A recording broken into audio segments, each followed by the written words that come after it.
Hi hello அஸ்ஸலாமு அலைக்கும். இங்கே பாருங்கள், இதுதான் தாளங்கட்டை.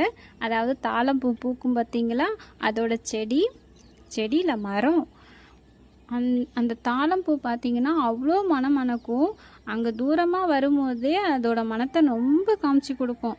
நம்ம அந்த காலத்துலலாம் பார்த்தீங்கன்னா, அது எங்கள் தாத்தா நானிலாம் என்ன பண்ணுவாங்கன்னா, தாளம் பூ பறிச்சுட்டு வந்து நாங்களாம் போய் பறிச்சுட்டு வந்து கொடுப்போமா, அவங்க அந்த ஜடையிலலாம் வச்சு பின்னி விடுவாங்க. இது அரளி செடி ரொம்ப விஷத்தன்மை வாய்ந்தது. பார்த்து தான் நம்ம வந்து அந்த காயை கூட தொடணும். ஏன்னா இது ரொம்ப மோசமான செடியும் கூட. நான் வந்து இந்த தாளங்கட்டைக்காண்டி நாங்கள் போனோம், நானும் என் ஃப்ரெண்ட்ஸும் போனோம். ஏன்னா வர வர இந்த தாளங்கட்டைலாம் வந்து அழிஞ்சிட்டே வருதுப்பா. ஏன்னா வச்சுக்கோங்களேன், அந்த பக்கம்லாம் பார்த்திங்கன்னா நிறையா இருக்கும். ஓடைலாம் பார்த்தீங்கன்னா இப்போ ஓடை மாதிரியே இல்லை. நாங்கள் அந்த காலத்தில் பார்த்தது வேறு, இப்போ பார்க்குறது வேறு. எனக்கே நேற்றுலாம் பார்த்திங்கன்னா ரொம்ப ஆச்சரியமாக இருந்துச்சு. நான் அம்மா வீட்டுக்கு போயிட்டு வரும்போதெல்லாம் வெறும் கருவேலி முளைச்சி இந்த சைடு அந்த சைடுனா தாளங்கட்டை சூப்பராக இருக்கும் பார்க்குறதுக்கு. பாருங்கள், செம்ம புதாராக இருக்குது. எங்களால் வந்து வீடியோவே எடுக்க முடியல. எப்படியோ ஆக மொத்தம் இதை கண்டுபிடிச்சி எடுக்கணுண்டா அப்படின்ட்டு உங்கள் கண்களுக்கும் இது ஒரு பார்வையாக காமிக்கணுமே அப்படின்னு தான் நாங்கள் கஷ்டப்பட்டு போயிட்டு இந்த வீடியோ எடுத்தோம். ரொம்ப நல்லாயிருக்கும்.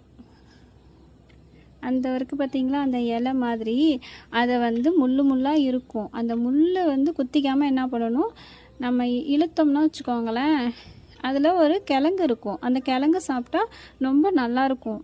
நாங்கள்லாம் சாப்பிட்ருக்கோம். இது ஆனாத்தலை. இந்த கருவேப்பிலை மாதிரி இருக்கும் பார்த்திங்களா, அது போல் நிறையா கிடக்கும் அங்கே.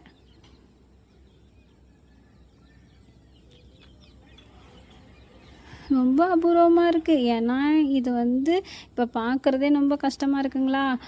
இது வந்து அழிஞ்சு போச்சா இல்லை அழிச்சிட்டாங்களானே தெரியல. இது எப்படியாச்சும் உருவாக்குன்ட்டு ஃப்ரெண்டு வந்து ஒரு 2-3 செடி எடுத்துக்கிட்டாங்க. எப்படியோ அவங்க முயற்சி பண்ணி எடுத்துட்டாங்க. நான்லாம் கிட்ட கூட போகல, கொஞ்சம் தூரமாகவே நின்றுட்டேன். ஏன்னா வச்சுக்கோங்களேன், பார்க்கவே பயமாக இருக்குது. அதனால் கொஞ்சம் தூரமாக நின்று வீடியோ மட்டும் எடுத்துக்கிட்டேன். நீங்கள் வந்து சின்ன பிள்ளையில் இந்த போல் தாளஞ்செடியில் கிழங்கு சாப்பிட்ருக்கீங்களா, பூ வச்சுருக்கீங்களா, அந்த போல் தாளம் பூ வச்சுருக்கீங்களா, நீங்கள் வந்து பார்த்துருக்கீங்களான்ட்டு கமெண்ட் பாக்ஸில் கண்டிப்பாக சொல்லுங்கள் ஃப்ரெண்ட்ஸ். எங்களுடைய அனுபவம் உங்களுக்கும் இருந்துச்சுன்னா கண்டிப்பாக சொல்லுங்கள். கண்டிப்பாக 80 கிட்ஸுக்கும் 90 கிட்ஸுக்கும் கண்டிப்பாக தெரிஞ்சிருக்கும். அவங்களாம் எங்களை மாதிரியும் இந்த போல் தாளம்பூ பறித்து கண்டிப்பாக விளையாண்டுருப்பாங்க, தலையில் வச்சுருப்பாங்க. ஏன்னா அப்போல்லாம் வந்து எங்களுக்கு அதான் பூவே. ஓகே ஃப்ரெண்ட்ஸ், உங்களுக்கு இந்த வீடியோ பிடிச்சிருந்தா லைக் பண்ணுங்கள், ஷேர் பண்ணுங்கள், கமெண்ட் பண்ணுங்கள். ரொம்ப முக்கியமாக சப்ஸ்கிரைப் பண்ணுங்கள். பாருங்கள், அதோ அதுதான் முள்ளாக இருக்குது பார்த்தீங்களா. ரொம்ப கவனமாக நம்ம எடுக்கணும் அது. ஓகே ஃப்ரெண்ட்ஸ், டாட்டா, பாய் பாய்.